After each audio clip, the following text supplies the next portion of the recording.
오늘 말씀은 사실은 우리 중고등부 수련회 때 말씀을 선포한 말씀인데 제가 여러분들과 한 번 더 그 은혜를 한번 나누고 싶어서 재차 말씀을 준비하게 됐습니다. 성도 여러분, 여러분은 인생, 우리가 사는 인생이란 무엇이라고 생각하십니까? 인생을 여러 가지로 정의할 수 있겠지만 인생은 만남의 연속이라고 말할 수 있습니다. 여러분은 인생의 다양한 만남 중에서 어떤 만남이 가장 소중하고 중요하다고 생각하십니까? 사람은 모태로부터 태어나자마자 첫 번째 만남을 가집니다. 그 만남이 누구와의 만남이죠? 엄마라고 하시는데 우리 중고등부 학생들은 뭐라고 하시는지 아세요? 산부인과 의사. 너무나 생소하고 너무나 기특하죠. 그래서 우리 중고등부 학생들한테 물었더니 산부인과 의사요! 라고 이렇게 말해서 함께 이렇게 웃었습니다. 그렇습니다. 우리가 원하지 않는 첫 번째 만남을 가지는데 그것이 바로 부모와의 만남입니다.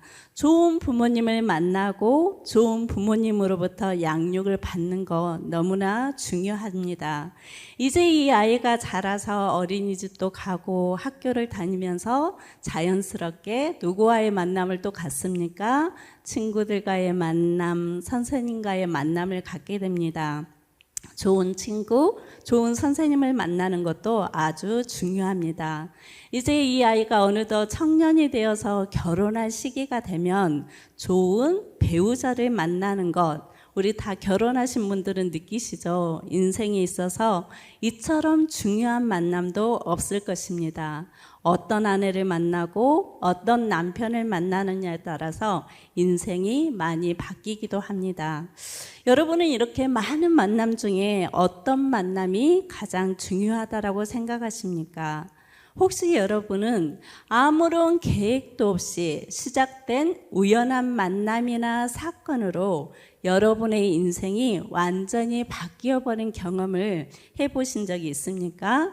이런 현상을 심리학에서는 세렌디피티라고 이렇게 말한다고 합니다. 원래 이 말은 우연한 발견이라는 뜻이 있지만 심리학에서는 예상하지 못한 만남이나 사건이 내면의 변화를 불러오고 삶의 방향을 바꾸는 계기가 되는 경험을 세렌디피티라고 말합니다.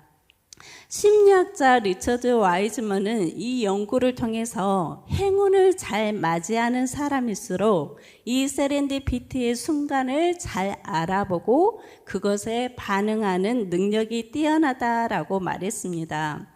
이 말은 준비된 사람에게 우연은 곧 기회가 된다는 뜻입니다. 우리가 미처 기대하지 못한 순간 누군가를 만나거나 어떤 장면을 마주하는 경험으로 우리의 마음은 열리게 되고 이전과는 다른 삶의 길을 걷게 되기도 합니다. 이처럼 우리는 이 만남을 통해서 상대를 더 알아가고 관계가 더 깊어지고 인생이 바뀌게 됩니다.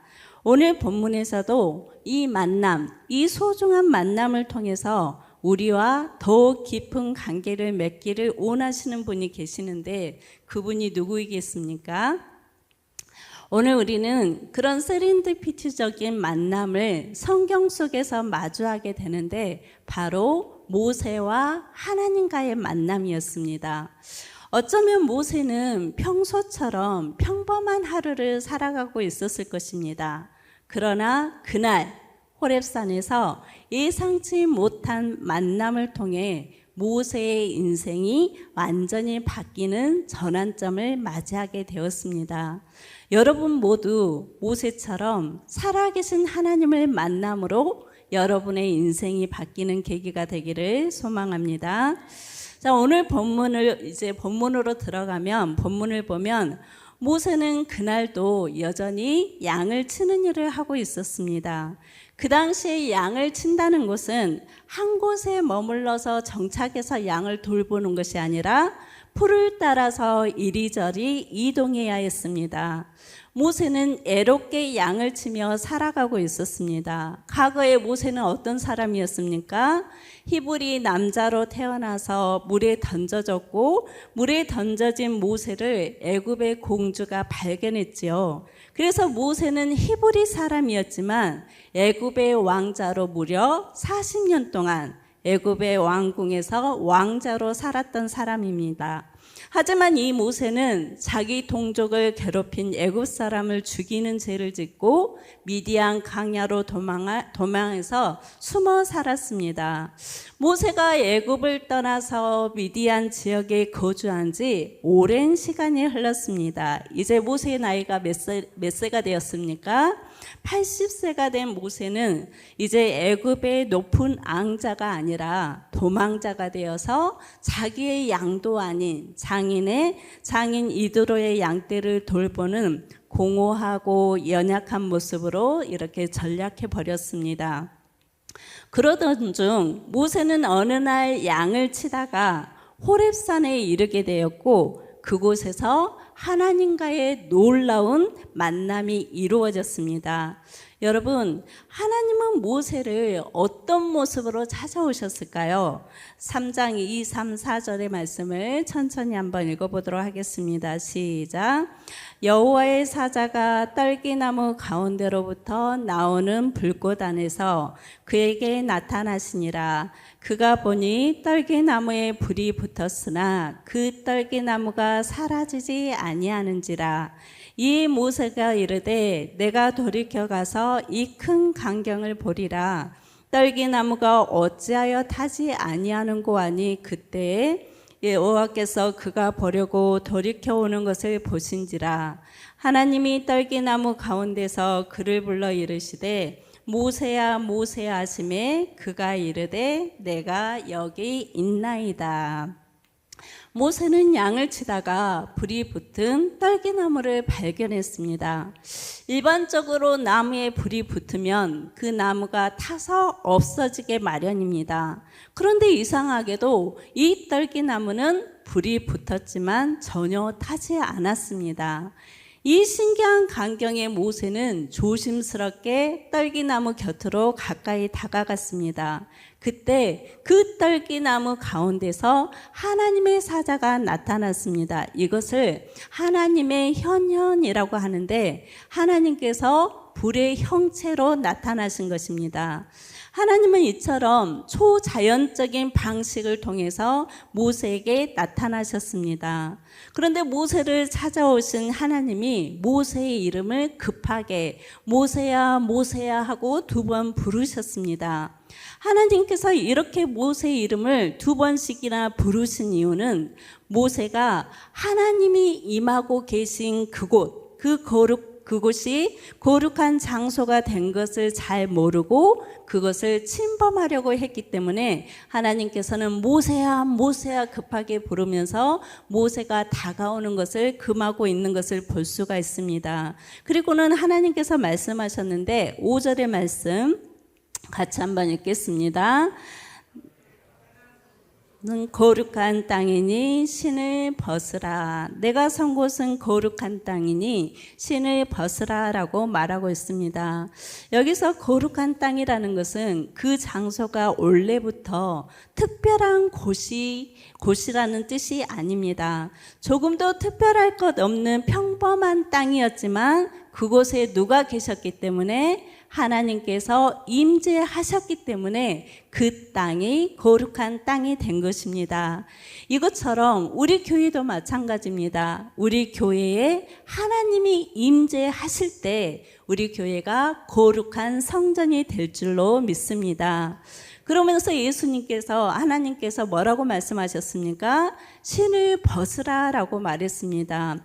신을 벗는다는 말도 단순히 우리가 신고 있는 신발을 벗으라는 행위 그 이상을 의미하고 있습니다.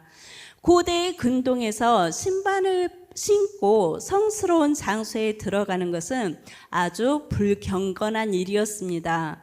애굽 나라에서도 왕에게 나아갈 때는 신발을 벗어야 했습니다. 또한 신발은 당시 자유인이나 지배자들만 신을 수 있었고 노예나 종은 맨발로 주인을 수종들었습니다. 따라서 신을 벗는다는 그 행위는 하나님 앞에서 나는 하나님의 종입니다라는 고백과도 같은 것입니다. 또한 신발은 땅 위에 있는 온갖 모물을 묻히고 다닌다는 점에서 죄악을 상징하기도 합니다. 그런 측면에서 거룩하신 하나님을 만나기 위해서는, 대면하기 위해서는 신발로 상징되는 이 죄악을 반드시 씻어야 한다는 의미가 있는 것입니다. 여러분, 신을 벗는다는 것은 단순히 우리가 신고 다니는 샌들이나 운동화를 벗는 것이 아니라 지금까지 우리가 걸어왔던 길을 멈추라는 뜻입니다. 모세가 그동안 살아왔던 길, 왕자로 살아왔고 또는 실수와 죄와 실패와 낙심의 발자국으로 가득한 길을 이제 멈춰 살라는 것이 하나님의 명령이었습니다. 이제부터 하나님께서는 이 모세를 하나님의 거룩한 길로 인도하실 것입니다. 왜냐하면 하나님은 거룩하신 분이시기 때문에 하나님 앞에 사는 사람도 거룩해야 하기 때문입니다. 이어서 하나님은 이 모세를 부르신 이유에 대해서 말씀을 하시는데 7절과 8절의 말씀 같이 한번 읽어보겠습니다. 여호와께서 이르시되 내가 애굽에 있는 내 백성의 고통을 분명히 보고 그들이 그들의 감독자로 말미암아 부르짖음을 듣고 그 근심을 알고 내가 내려가서 그들을 애굽인의 손에서 건져내고 그들을 그 땅에서 인도하여 아름답고 강대한 땅, 젖과 꿀이 흐르는 땅, 곧 가나안 족속, 헷 족속, 아모리 족속, 브리스 족속, 히위 족속, 여부스 족속의 지방에 데려가려 하노라. 이것이 지금은 하나님께서 모세를 부르신 이유입니다. 하나님을 뵙기를 두려워하여 얼굴을 가리고 있는 모세에게 하나님은 첫 번째로 내가 이스라엘 형편, 지금의 모든 이스라엘 상황을 내가 모두 다 알고 있다라고 먼저 말씀하고 있습니다. 하나님은 애굽에 있는 자기 백성의 고통을 분명하게 보고 계셨습니다. 먼저 이스라엘이 하나님의 백성이라는 정체성을 잃어버리고 바로 왕의 종으로 살아가는 그들을 보고 하나님이 뭐라고 칭호를 붙이십니까? 너희는 내 백성이야 라고 이렇게 말씀하고 있습니다. 구약 성경에서 하나님이 이스라엘을 내 백성이라고 부르신 것은 이번이 처음입니다. 하나님은 그들의 고통을 보았다라고 말씀하고 있습니다. 그리고 그 고통을 보았을 뿐만 아니라 내 백성들의 부르짐을 듣고 계셨고 그리고 그들의 근심을 알고 계셨습니다. 이처럼 하나님은 우리의 모든 것을 알고 분이시라는 것을 기억하시기를 바랍니다. 하나님께서 자기의 백성을 버리지 않으셨으며 또 백성들의 고통을 다 보고 듣고 알고 계신다고 말씀하신 것은 우리에게 큰 위로가 됩니다. 이제 하나님은 백성들의 고통을 보고 듣고 아는 것을 넘어서 무엇을 계획하고 있습니까? 그들을 그 고통에서 구원하실 것을 계획하셨습니다. 구체적인 계획을 모세에게 말씀하신 것입니다. 그러면서 하나님이 뭐라고 말씀하시냐면 내가 내려갈 것이다. 모세를 보내시겠다는 말씀이 아니라 내가 내려갈 것이다 라고 말씀하시면서 이 구원의 주체가 누구라고 말씀하시는 것입니까? 모세가 아니라 하나님께서 구원하시겠다. 내가 내려가서 내 백성을 구원할 거야 라는 것을 지금 말씀하고 있는 것을 볼 수가 있습니다.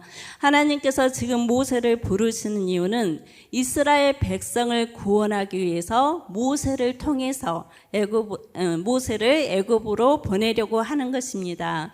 하지만 모세를 혼자 보내는 것이 아니라 하나님은 내가 내려간다라고 표현하심으로 모세와 함께 하시고 이스라엘 백성에게 직접 가셔서 이스라엘 백성들을 억압과 핍박과 고통 속에서 건져내실 것을 말씀하고 있는 것입니다. 여러분, 더욱 놀라운 것은 하나님께서 그들을 그 고통과 그 고통에서 건져내실 뿐만 아니라 이제 그들을 무엇 하시겠다라고 약속하십니까? 가나안 땅, 젖과 꿀이 흐르는 그 가나안 땅으로 인도하여 내시겠다라고 약속하고 있는 것을 볼 수가 있습니다. 여러분, 이 모든 것은 결코 모세의 계획이 아니었습니다. 자기 백성을 향한 하나님의 뜻과 하나님의 계획이었습니다. 사랑하는 성도 여러분, 하나님은 자기 백성을 결코 예면하지 않으십니다. 하나님께서 이스라엘 백성들의 모든 고통을 알고 계셨듯이 여러분들의 모든 문제, 또 근심, 아픔, 고통을 알고 계십니다.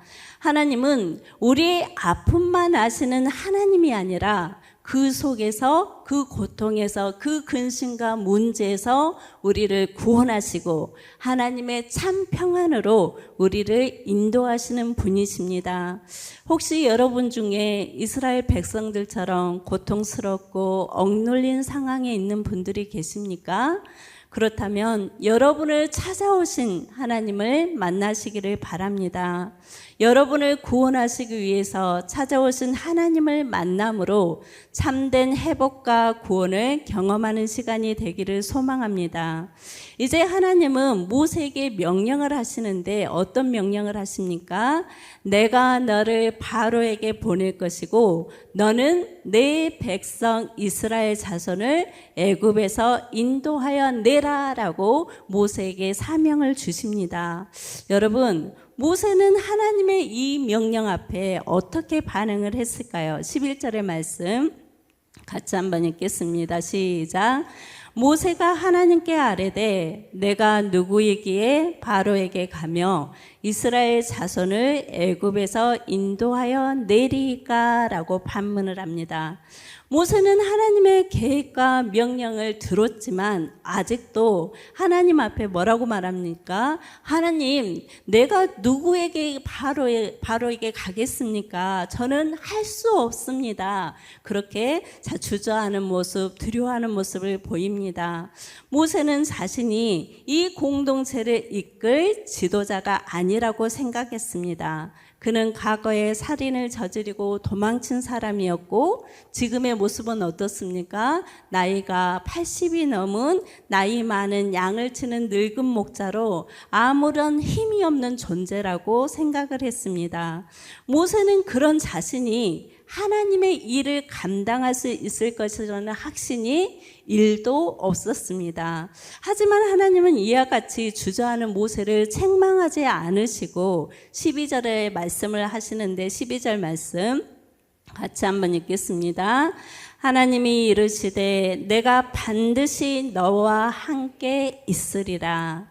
하나님은 책망 대신 내가 반드시 너와 함께 있으리라. 임마누엘의 약속으로 말씀하셨습니다. 그러므로 강한 확신과 믿음을 더해줬습니다. 이 말씀의 의미는 하나님이 모세에게 능력을 주셔서 하나님이 주시는 임무를 수행할 수 있게 하시겠다는 약속의 말씀입니다. 성도 여러분, 여러분은 때로 하나님께서 맡겨주신 직분이나 사명이 너무 무겁고 힘들다는 생각을 해본 적이 있으십니까? 앞에서 나오신 주일마다 찬양을 인도하시고 성가대로 봉사하시고 대표로 기도하시고 식사와 봉사, 청소의 봉사, 안내위원, 새가족위원 많은 우리 교회의 직분자들이 이렇게 세워졌습니다. 구역장과 권찰, 교사들 수많은 직분자들이 이렇게 세워졌는데 우리는 때로 한 번 정도는 내게 맡겨진 사명이 너무 힘들고 버겁고 힘들다는 생각을 해보았을 것입니다. 저도 마찬가지입니다. 특히나 한 번도 해본 적이 없는 일들을 감당해야 할 때, 특히 교회 행사처럼, 교회 학교 행사처럼 큰 행사들을 감당해야 할 때 내가 이 많은 일들을 어떻게 감당해야 할지, 내가 할 수 있을까? 정말 할 수 있을까? 그런 두려움과 걱정, 근심을 저도 하곤 합니다. 하지만 이 문제를 안고 하나님 앞에 기도할 때면 주님께서 들려주시는 음성이 있습니다.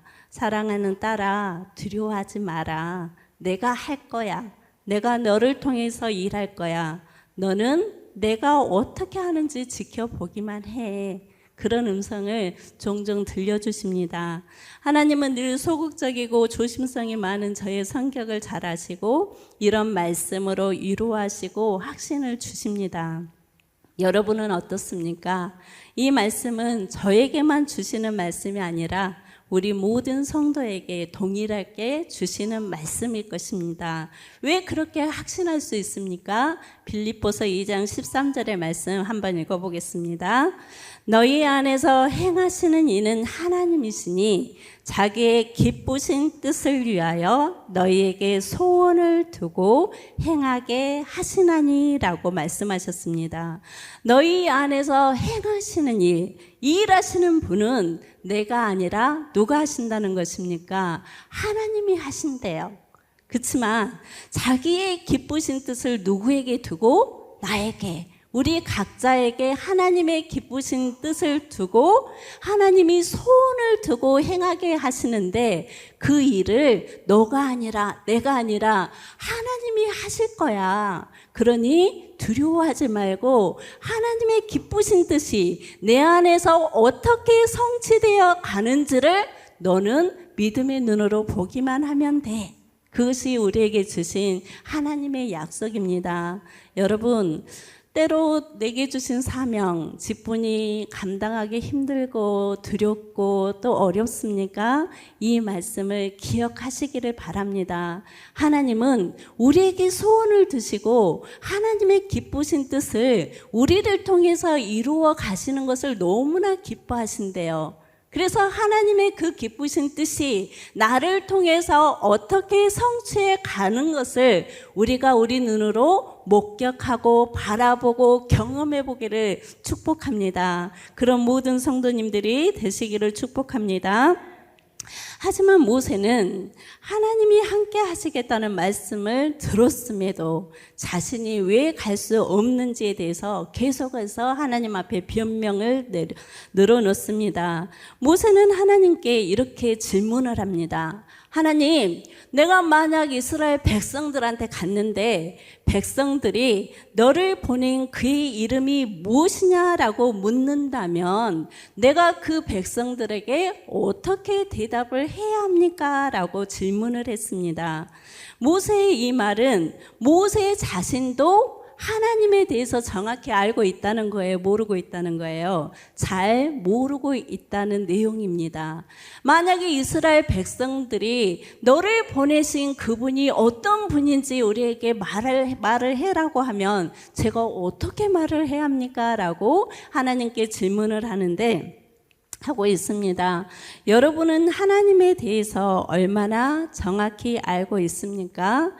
고대 사람들이 신의 이름을 안다는 것은 그 신의 성품과 본질을 아는 것과 같습니다. 이름을 묻는다는 것은 하나님에 대한 성품과 하나님에 대한 본질이 무엇인지를 묻는다는 질문하고 같다는 것입니다. 즉 모세는 하나님의 이름을 물음으로써 하나님의 성품과 본질을 알려달라고 요청한 것과 같습니다. 그러자 하나님은 먼저 자신의 대해서 설명을 하는데 뭐라고 설명을 하냐면 너희 조상의 하나님 여호와께서 나를 너희에게 보내셨다라고 하라라고 말씀하셨습니다. 이것은 무슨 뜻이냐면 나는 너희 조상들이 섬겼던 그 하나님이야. 나는 너희 조상들이 섬기던 그 하나님이다 라고 먼저 자신에 대해서 소개를 하고 있는데 14절과 15절의 말씀 같이 한번 하나님이 자기 자신을 어떻게 소개하고 있는지 읽어보도록 하겠습니다. 시작. 하나님이 모세에게 이르시되 나는 스스로 있는 자이니라 또 이르시되 너는 이스라엘 자손에게 이같이 이르기를 스스로 있는 자가 나를 너에게 보내셨다 하라. 하나님이 또 모세에게 이르시되 이스라엘 자손에게 이같이 이르기를 너희 조상의 하나님 여호와 곧 아브라함의 하나님, 이삭의 하나님, 야곱의 하나님께서 나를 너에게 보내셨다 하라. 이는 나의 영원한 이름이요 대대로 기록할 나의 칭훈이라 라고 말하면서 하나님이 자기 자신에 대해서 자기 소개를 하고 있습니다. 첫 번째 하나님이 자기 소개를 하고 있는데 뭐라고 소개를 하고 있냐면 하나님은 모세에게 자신을 나는 스스로 있는 자야. I am who I am. 나는 스스로 있는 자야. 이 말씀은 무슨 뜻이겠습니까? 하나님은 누구로부터 만들어진 피조물이 아니라 스스로 존재하시는 분, 창조주 하나님, 전능하신 분, 영원하신 하나님이시라는 뜻입니다. 그래서 하나님이 자기 자신을 소개하면서 나는 누구로부터 만들어진 피조물이 아니야. 이 세상의 모든 만물은 피조물이지만 그 피조물을 창조하신 창조주야. 그리고 전능자고 영원한 분이야 라고 자기 자신을 소개하고 있는 것을 볼 수가 있습니다. 여러분은 하나님이 스스로 있는 분이시며 창조주시며 전능하시며 영원한 분이시라고 믿습니까? 아멘이죠. 그리고 이제 두 번째 하나님은 자기 자신을 뭐라고 말씀하시냐면 나는 아브라함과 이삭과 야곱의 하나님이라고 말씀하고 있습니다. 이 말은 하나님은 이스라엘 조상인 아브라함과 이삭과 야곱의 하나님이며 그들과 이미 언약을 맺으신 분이라는 것을 지금 말씀하고 있습니다. 그렇다면 하나님께서 아브라함과 이삭과 야곱에게 어떤 약속, 어떤 언약을 맺으셨을까요? 창세기 12장 1, 2절 같이 한번 읽어보도록 하겠습니다. 시작. 여호와께서 아브라함에게 이르시되 너는 너의 고향과 친척과 아버지의 집을 떠나 내가 너에게 보여줄 땅으로 가라. 내가 너로 큰 민족을 이루고 너에게 복을 주어 네 이름을 창대하게 하리니 너는 복이 될지라. 이것이 바로 하나님께서 아브라함, 이삭, 야곱에게 맺어주신 언약, 약속인데 그 언약의 말씀을 우리 계속해서 목사님으로 통해서 들으셨죠. 그 두 가지 약속이 무엇이었습니까? 땅에 대한 약속과 자손에 대한 약속을 이미 맺으신 하나님이시라는 것입니다. 그래서 이렇게 다시 한번 이렇게 말하는 것은 아브라함과 이삭과 야곱과 언약을 맺으신 하나님께서 그 약속을 반드시 지키시는 분이다라는 것을 지금 말씀하고 있는 것을 볼 수가 있습니다.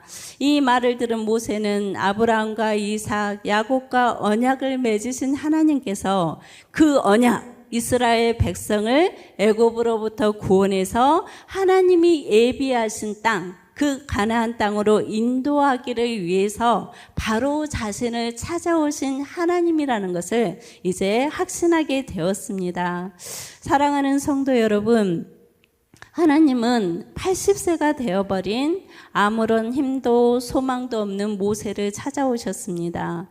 아마도 모세는 어떤 생각을 했을까요? 아무런 소망 없이 남은 인생을 양이나 잘 돌보는 목자로서 나는 인생을 마감하게 될 거야 라고 생각했을 수도 있습니다. 하지만 하나님은 그런 모세를 찾아오셔서 만나주셨습니다. 모세는 떨기나무에 임재하신 하나님을 만남으로 그의 인생이 완전히 바뀌게 됐습니다. 삶의 방향도, 삶의 목적도, 삶의 가치관도, 삶의 의미도, 그리고 감당해야 할 사명, 자신은 양이나 잘 돌보는 목자로서 인생을 마감해야 된다라고 자신의 사명을 생각했지만 하나님을 만남으로 그 사명이 어떻게 바뀌어버렸습니까? 이제는 백성을 구원하는 지도자의 사명이 있음을 깨닫게 된 것입니다. 사랑하는 성도 여러분, 혹시 여러분 중에 나는 이제 나이도 많고 힘도 없고 능력도 없고 소망이 없다라고 생각하십니까? 하나님께서는 결코 힘이 있고 능력이 있고 재능이 많은 사람들만 사용하시는 분이 결코 아닙니다. 고린도전서 1장 27절의 말씀 제가 한번 읽겠습니다. 하나님께서 세상에 미련한 것들을 택하사 지혜 있는 자들을 부끄럽게 하려 하시고 세상에 약한 것들을 택하사 강한 것들을 부끄럽게 하게 하시며 세상에 천한 것, 멸시받는 것, 없는 것들을 택하사 있는 것들을 폐하려 하시나니 이는 그 이유는 아무 육체도 하나님 앞에서 자랑하지 못하게 하려 하심이라. 이 말씀은 저에게는 굉장한 용기를 주시고 굉장한 힘을 주시는 말씀입니다. 왜냐하면 저는 미련한 자이고 약한 자이고 없는 자이기 때문입니다. 성도 여러분, 여러분 중에도 저처럼 나는 없는 자야, 나는 약한 자야, 나는 미련한 자야라고 생각하십니까? 하나님은 그런 자들을 택하신대요. 얼마나 소망이 있습니까? 얼마나 행복합니까? 얼마나 멋집니까? 그래서 그런 자들을 통해서 하나님의 뛰어난 연출을 맛보게 하시는 그 기쁨을 우리 성도님들이 모두 누렸으면 좋겠습니다. 문제는 내가 능력이 없는 것이 문제가 아니라 내 나이가 많은 것이 문제가 아니라 내가 힘이 없는 것이 아니라 내가 재능이 없는 것이 아니라 날마다 주님과의 만남을 갖고 있는가가 문제라는 것입니다. 내가 정말 힘이 없고 재능이 없고 힘이 없고 지혜가 없을지라도 내가 주님과 날마다 만남을 통해서 만난다면 하나님께서는 이런 약한 자를 들어서 멋지게 사용하시는 멋진 분이시라는 사실을 늘 기억하시기를 바랍니다. 성도 여러분, 예배와 말씀과 기도와 더 나아가서 내 삶을 통하여 주님과의 만남을 날마다 갖기를 소망합니다. 주님과의 만남을 통해서 하나님에 대해서 더 많이 더욱 깊이 알아가시기를 바랍니다. 우리는 주님을 더욱 깊이 알수록 우리 각자를 향하신 하나님의 소원과 그 뜻을 발견할 수가 있습니다. 또한 주님의 부르심과 명령 앞에 겸손한 마음으로 순종하시기를 바랍니다. 주님께서는 나를 통하여 일하시기를 기뻐하십니다. 주님께서는 우리 안에 주님의 기쁨의 소원을 두기를 원하십니다. 주님의 기쁨에 동참하시는 우리 모든 성도님들이 되기를 축복합니다.